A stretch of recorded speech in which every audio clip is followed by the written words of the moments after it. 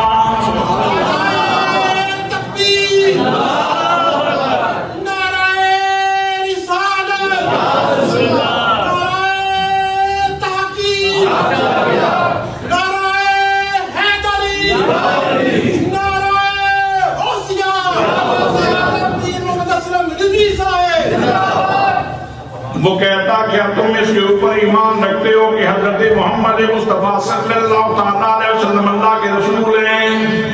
تو آپ پڑھتی لا الہ الا اللہ محمد رسول اللہ۔ جب وہ پوچھتا کہ میرے بارے میں تم کیا کہتے ہو، آپ فرماتے انا سمو لا اسمع، میں بہرا ہوں، میں نے سنا ہی نہیں، میں بہرا ہوں، میں نے سنا ہی نہیں، میں سنتا ہی نہیں، میں کیا مطلب ہے اس کا؟ کیا مطلب ہے اس جملے کا؟ مطلب یہ ہے کہ امت محمدیہ یاد رکھو، اگر کوئی میرے آقا کریم صلی اللہ تعالیٰ علیہ وسلم کے بعد نبوت کا دعویٰ کرے تو وہ اس قابل بھی نہیں کہ اس کی بات بھی سنی جائے۔ ایمان لانا، یقین کرنا، اقرار کرنا، تصدیق کرنا، یہ تو بات کی باتیں ہیں، یہ تو معاملات بات کے ہیں۔ سنو، میں یہ میراث کے طور پر امت مسلمہ کو یہ وراثت منتقل کرنا چاہتا ہوں کہ جب نبی مکرم صلی اللہ تعالیٰ علیہ وسلم کی نبوت و رسالت کے بعد کسی نئے نبی کی بات ہو، کسی خود ساختہ کی، کسی گھرندو کی بات ہو، تو امت مسلمہ، امت محمدیہ یاد رکھنا، اقرار، تصدیق اور یہ تو ساری باتیں بات کی ہیں، اسے بتا دو کہ یہ بات ہم اس بات کے سننے میں بہرے ہیں، ایسی بات کے سننے میں ہم بولو نا، ایسی بات کے سننے میں ہم انصاری رضی اللہ تعالیٰ عنہ، ان کے اوپر ظلم کی پہاڑ توڑے گئے۔ مسلمہ حضرت حبیب بن زید انصاری کی جسم کو باندھ دیتا ہے اور اپنے حواریوں کی موجودگی میں، اپنے لوگوں کی موجودگی میں جناب حضرت حبیب بن زید انصاری رضی اللہ تعالیٰ عنہ آپ کا ایک قول کاٹتا ہے اور پھر کہتا ہے مجھے اللہ کا رسول نہ مان لو، اللہ کا نبی مان لو، لیکن آپ کی زبان کے اوپر ایک ہی چیز ہے، لا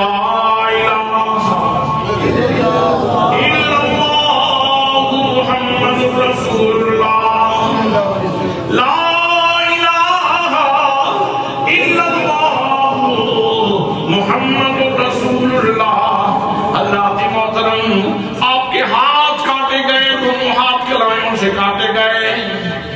آپ کلمہ پڑھتے رہے، نبی کریم صلی اللہ علیہ وسلم کی کلمے کا وظیفہ کرتے رہے، پھر اس نے کونیوں سے کاٹا، خون نکل رہا ہے،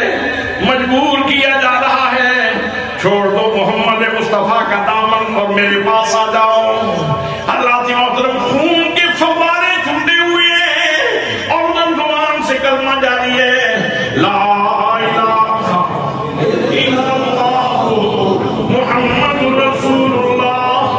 صلی اللہ علیہ وسلم۔ حضرات اس نے کندھوں سے بازو کاٹے، جناب حبیب بن زید انصاری کی زبان کے اوپر کلمہ ہے، پھر ٹخنوں سے دونوں پاؤں کاٹے، زبان پہ کلمہ جاری ہے، اور چشم فرق میں جب منظر دیکھا جیسے جیسے خون کے فوارے نکل رہے ہیں تو آواز بلند ہو رہی ہے، اور لوگوں جاؤ جا کے کسی اسپیشلسٹ سے بات کر لو، کسی میڈیکل کے افیسر سے بات کرو اور اس سے پوچھو کہ خون کی کیا اہمیت ہے۔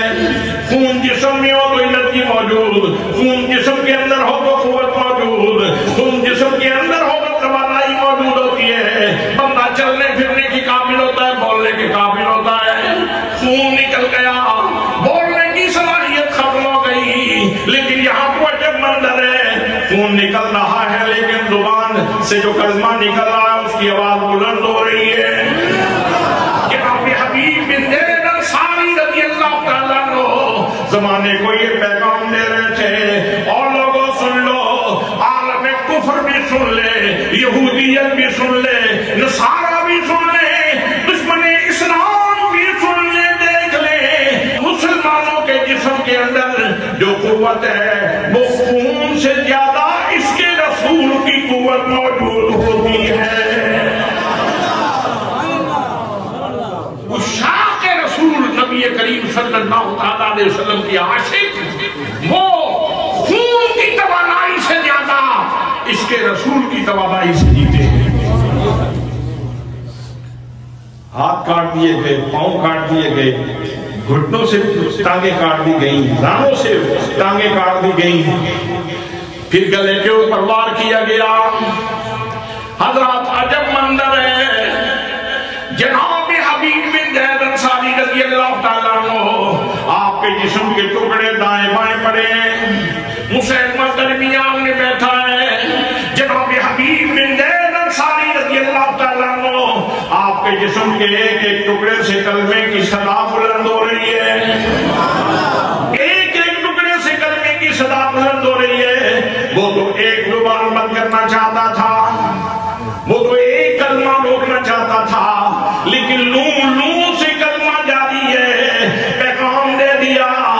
کہ تم ہماری یہ زبان یہ تو کاٹ تو سکتے ہو لیکن ہم سے کلمہ نہیں چھین سکتے۔ دامن مصطفیٰ ہم سے دنیا کی کوئی طاقت چھین نہیں سکتی۔ حضرات اتنا بڑا میسج اس صحابی رسول نے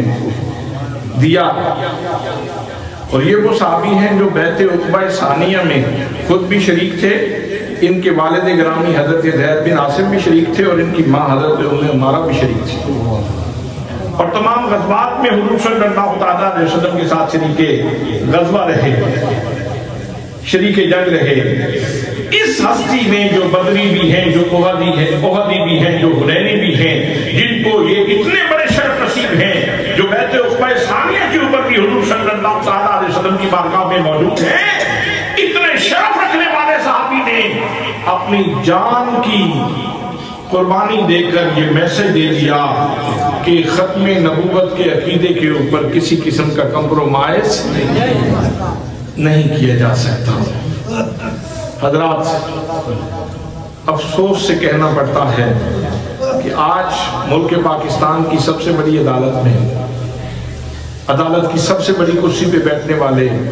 جج صاحب اگر تفسیر صغیر کے بارے میں نرم موقف رکھیں کہ ہر بندے کو مذہبی آزادی ہے اور تفسیر صغیر چھپنا شروع ہو جائے، ان کو یہ حقوق دیے جائیں، تو تفسیر صغیر میں کیا ہے؟ تفسیر صغیر میں وہی چیزیں ہیں جو مرزا قادیانی نے بیان کی اور اس کے بعد مرزا بشیر الدین نے بیان کیا، اور اس کی ایک جھلک میں پہلے آپ کی خدمت میں عرض کر چکا ہوں۔ وَمُبَشِّرًا بِرَسُولٍ يَأْتِي مِن بَعْدِ اسْمُهُ أَحْمَدُ،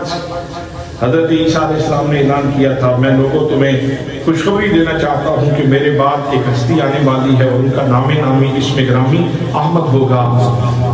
تو وہ کہتے ہیں یہ احمد سے مراد مرزا قادیانی۔ کیا یہ حقوق دیے جائیں قادیانیوں کو؟ جی، ریاستی طور پر اقلیت کی حیثیت سے یہ حقوق دے دیے جائیں کہ کل یہاں قادیانیوں کی ایک مسجد بنے اور ایک بندہ وہاں کھڑا ہو کے کہہ رہا ہو کہ آج تک تم سارے لوگ غلط تھے۔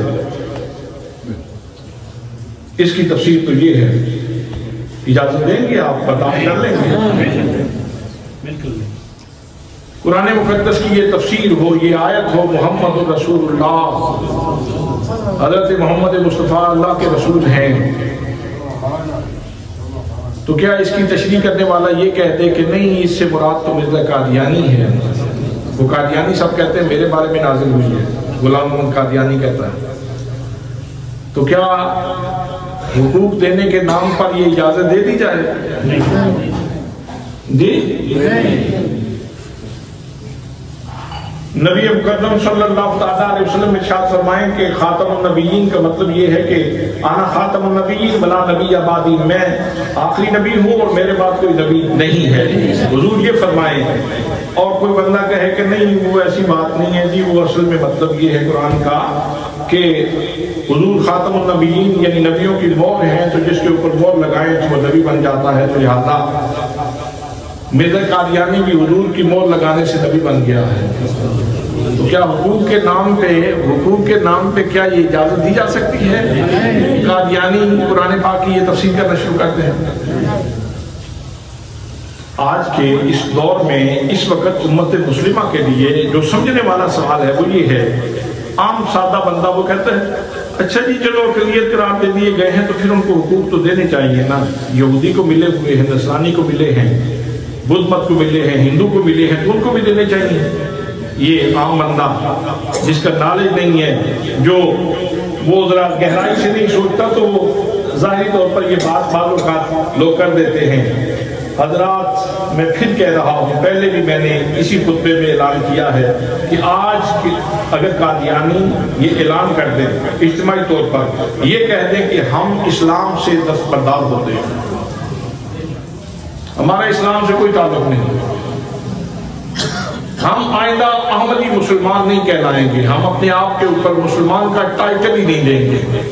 ہمارا تشخص الگ، ہمارا تعارف الگ، ہماری شناخت الگ، ہمارا مذہب الگ، ہماری ملت الگ، لہذا ہمارا مسلمان ہونے کا کوئی کلیم نہیں ہے۔ اگر آج اعلان کر دیں کل ان کو بے شک سارے حقوق دے دیے جائیں، جیسے یہودی کو حاصل ہے ویسے ان کو بھی دے دیں، جیسے نصرانی کو حق ہے ویسے اس کو بھی دے دیں، جیسے بدھ مت کو ہندو مت کو حقوق دیے ہیں ویسے ان کو بھی دے دیں۔ لیکن اگر کوئی یہ کہے کہ مجھے حقوق دیے جائیں کہ میں قرآن کی تفسیر بدلوں، اگر کوئی یہ کہے کہ مجھے حقوق دیے جائیں، قرآن مقدس میں 20 آیات ہوں جہاد کی، اور کوئی یہ کہے کہ میں چونکہ مجھے حقوق حاصل ہے لہذا میں اعلان کرتا ہوں کہ جہاد منسوخ ہے، جہاد منسوخ ہے، تو کیا حقوق کے نام پر جہاد کی منسوخی کا اعلان قبول کر سکتے ہو؟ امت مسلمہ یہ اعلان قبول کر سکتی ہے اور اس کی تبلیغ قبول کر سکتی ہے؟ حضرات مسئلہ اصل میں یہ ہے کہ آئین نے تو کہہ دیا کہ اقلیت ہیں، لیکن وہ ماننے کے لیے تیار نہیں. وہ تو تمہیں کافر کہتے ہیں. وہ کہتے ہیں کہ مرزا قادیانی کو نہیں مانتا وہ کافر ہے. اور اس سے اگلی بات کہوں تو آپ کا خون ابلنے لگے، آپ کا خون گرم ہو جائے گا. وہ کہتا ہے جو مرزا قادیانی کو نہیں مانتے سارے گجری کی اولاد ہے. یہ حقوق دینے ہیں ان کو. کھولیں مرزائی لٹریچر کو پڑھیں، تھوڑا سا کتابیں ان کی پڑھیں. وہ خباثت سے بھری ہوئی ہیں، غلاظت سے بھری ہوئی ہیں. اور میں اگر کھولوں سارے کا سارا وہ ان کا ریکارڈ تو آپ سوچنے پہ مجبور ہو جائیں کہ اچھا ایسی مخلوق کو تو زمین کے اوپر رہنے کا بھی کوئی حق نہیں.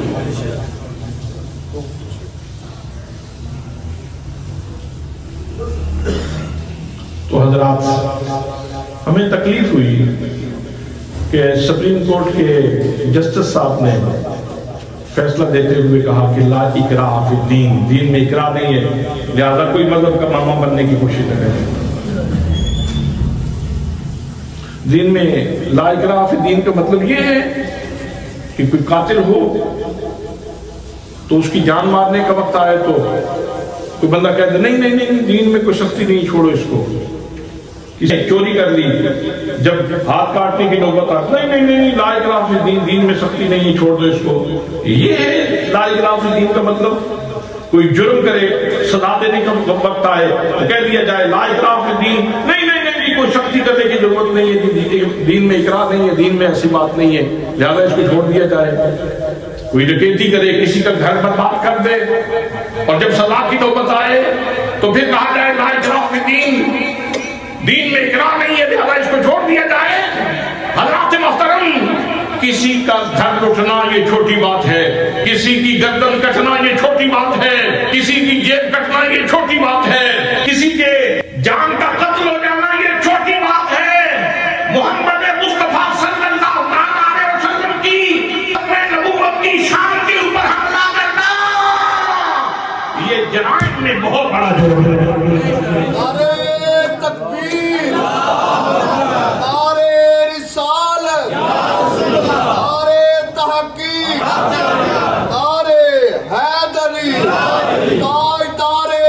نبوت زندہ باد، تاجدار ختم نبوت زندہ باد، تاجدار ختم نبوت زندہ باد، زندہ باد. ایک چھوٹا سا سوال ہے، وقت ختم ہو چکا ہے. سوچ سکتے ہیں وہ سپریم کورٹ میں فیصلہ ہوا، آپ یہاں کیوں چیخ رہے ہیں؟ فیصلہ سپریم کورٹ اسلام آباد نے کیا تو آپ یہاں کیوں چیخ رہے ہیں؟ فائدہ کیا ہوگا؟ فائدہ میں آپ کو عرض کرتا ہوں، جب اس نے فیصلہ دیا علماء کی طرف سے شدید رد عمل آیا تو پھر فائز عیسیٰ نے کہا نہیں ہم سے بھی غلطی ہو سکتی ہے، ہم بھی قرآن سے کوشش کرتے ہیں فائدہ اٹھانے کی لیکن ہم سے بھی غلطی ہو سکتی ہے. تو پھر انہوں نے مدارس لکھے جن میں مفتی منیب صاحب کا ادارہ ہے، جس میں جامعہ کراچی ہے، جس کے اندر دیرہ شریف کا ادارہ ہے، جس کے اندر اور چند ادارے ہیں. ان کو پھر انہوں نے خطوط لکھے کہ ہم سے بھی غلطی ہو سکتی ہے، آپ ہماری رہنمائی فرمائیں. ویسے سوچنے کی بات ہے یہ کوئی اتنا کوئی ایسا متشابہ مسئلہ نہیں تھا جس کو سمجھنے میں چیف جسٹس صاحب کو کوئی دقت پیش آئی ہے. یہ مسئلہ کوئی ایسا دقیق تو نہیں تھا جس کو سمجھنے میں اتنی دقت پیش آئی کہ وہ ایسا فیصلہ کر دیں. بس آپ دعا کیا کریں پاکستان کی سالمیت کے لیے، پاکستان کی جغرافیائی حدود کے لیے بھی دعا کیا کریں کہ اللہ پاک پاکستان کو سلامت رکھے، اور پاکستان کی نظریاتی حدود کے لیے بھی دعا کیا کریں کہ اللہ پاک پاکستان کو سلامت رکھے. نقش ہے جو دل پہ وہ تصویر پاکستان ہے، مصطفیٰ کے نام کی جاگیر پاکستان ہے. وَمَا عَلَيَّ إِلَّا الْبَلَاغُ الْمُبِينُ.